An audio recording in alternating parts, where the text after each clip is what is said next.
reasons why you shouldn't purely rely on medications alone to help relieve symptoms of numbness and pins and needle sensation caused by nerve damage. In this video, you will know about that reasons, and I will also share with you 7 surprising ways to help heal your nerves. Stay with me until the end. The last one is very easy to do, but it can help you sleep better all throughout the night, because actually nerve pain is usually worse at night or early in the morning. Hi, this is again Doc Sherry, Doctor of Physical Therapy, teaching you practical health tips and home exercise programs that you can surely benefit from.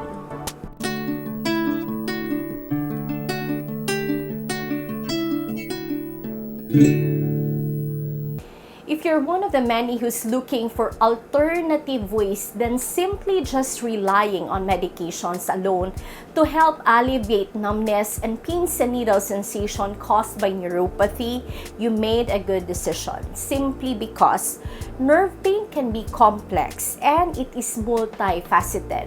The way you approach several angles, the better it would be for you and the better chances of recovery. Long-term use of medications that are used to treat symptoms of nerve damage like gabapentin and pregabalin can also give side effects such as forgetfulness, and also as you go along over time, you may need higher doses just to alleviate the symptoms. Lastly, nerve treatment can be associated with personalized care. What may work for others may not necessarily mean that it will work for you as well. As long as you know your option, it would be better for you to try it out yourself and for you to find out yourself which one have helped you the most. These are the 7 surprising reasons that are backed by clinical studies and research that can help heal your nerves. Meditation. Yes, you heard it right. Meditation can actually promote nerve healing and repair, according to a study done and published in the Journal of Neurology. You might not be aware of this, but actually neuropathy symptoms can be influenced by psychological and emotional factors. Try to observe. The moment you are stressed out, the more likely you are to experience pins and needle sensation. And usually symptoms of nerve damage are exacerbated or increased when you are under pressure.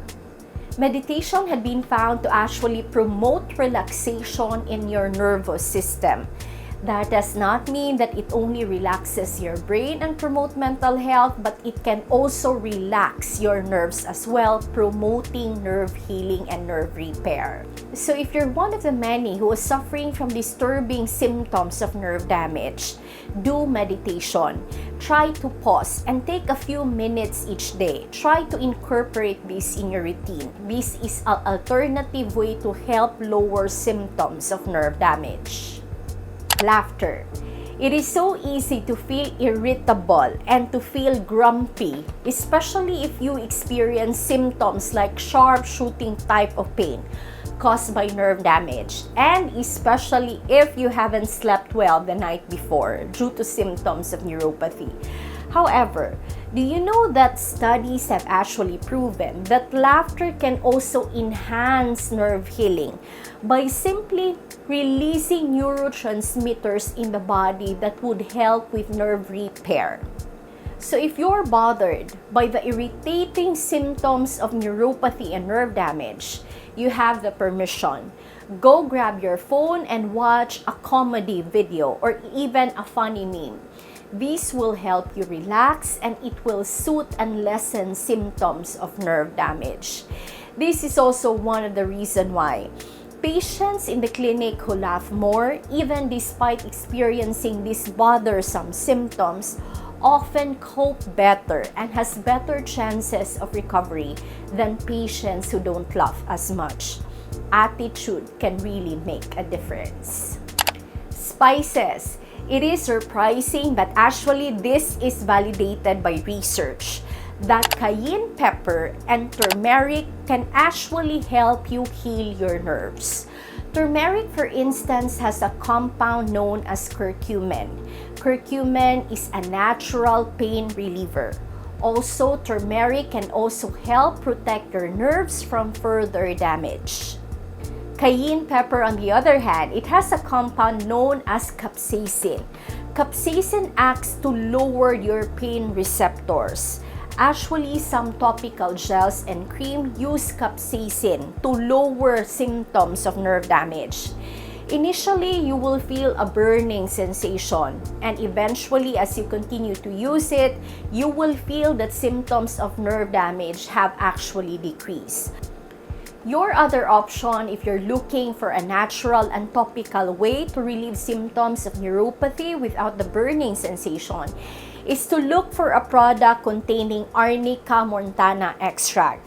Arnica montana extract actually is a natural ingredient that can help decrease inflammation and pain in injured nerves.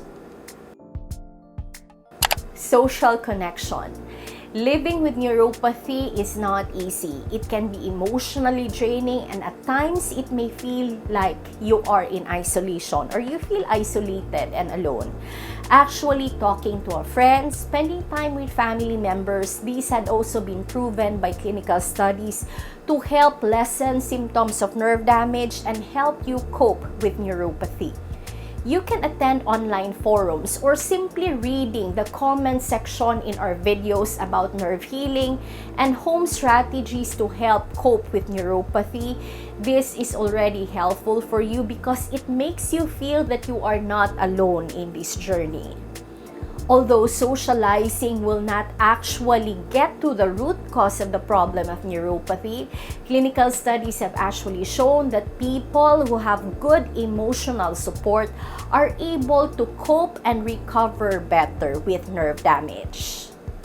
Before we continue about 3 surprising ways to help you cope with nerve pain, if you're one with me in the goal of actually looking for alternative ways to help you cope with neuropathy symptoms, besides just simply relying on medications alone, I would really appreciate it if you can take only 1 second of your time to please click the like button below as your way of supporting this channel. Thank you very much. It is deeply appreciated. Lifestyle changes. No matter how many and no matter how expensive your medications are, if you're not doing the proper lifestyle, it is actually useless. Eating high sugared, high carbohydrate foods, eating frequently processed meats, these can actually aggravate symptoms of nerve damage. You also need to limit or avoid alcohol because chronic alcohol drinking can actually lead to the accumulation of a byproduct of alcohol metabolism in the body, which is called acetaldehyde. This is toxic to the covering of your nerves, which is known as the myelin sheath, and which is needed for your nerves to function well. Second reason why you need to avoid alcohol is the fact that alcohol can actually deplete you from vitamin B1. And vitamin B1 deficiency is also one leading cause of nerve damage. You also need to avoid smoking altogether because it is not good for your nerves as well.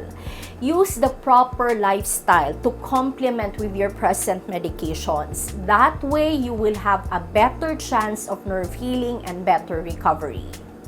Arts. Do you know that drawing, painting, gardening, if you like plants, these have all been proven to help symptoms of nerve damage? You might be wondering why. These hobbies, so long as you enjoy them, it actually fosters neuroplasticity. Neuroplasticity is a mechanism that we use wherein the nervous system actually has the capacity to heal and adapt. This is the same mechanism that we use in stroke patients who know and learned how to walk again after an episode of stroke. And in the case of neuropathy or nerve damage, neuroplasticity means that the nerves have or build a new alternate pathways. This is one mechanism that will usher in nerve healing. Engaging in something that you enjoy and love doing and having hobbies can actually also be a therapeutic outlet for you, and it will help you cope better with symptoms of neuropathy. Lastly, music. Do you know that clinical studies have actually proven and validated that once you listen to nice sounds which you love, this actually helps your nerves heal. Listening to good quality music can actually release endorphins. Endorphins are chemicals which are natural pain relievers in the body. If you are one of the many who also complains that you are unable to sleep well at night, since neuropathy symptoms are actually also worse at night or early in the morning, what you can do is to play soft, relaxing, and even classical music in your bedroom. These will help you sleep better and cope with symptoms of neuropathy. These are the 7 alternative surprising ways that have been proven by clinical research and science to help heal your nerves. Do not just simply rely on your medications alone. Try medication, try to develop hobbies, and also strengthen your family ties. These are all natural and it will be of no cost for you. If you have reached the end of this video, please comment healthy nerves in the comment section below. If you want to know about effective home remedies for nerve healing to take place, I have a video here, you can check it. Or if you also want to know about the common symptoms of vitamin B12 deficiency, you can also check on this video here. Should you have any questions regarding this video, please comment down below because I would really love to get back on you. Thank you very much for watching. This is again Doc Sherry. Stay safe, stay happy and healthy. God bless you.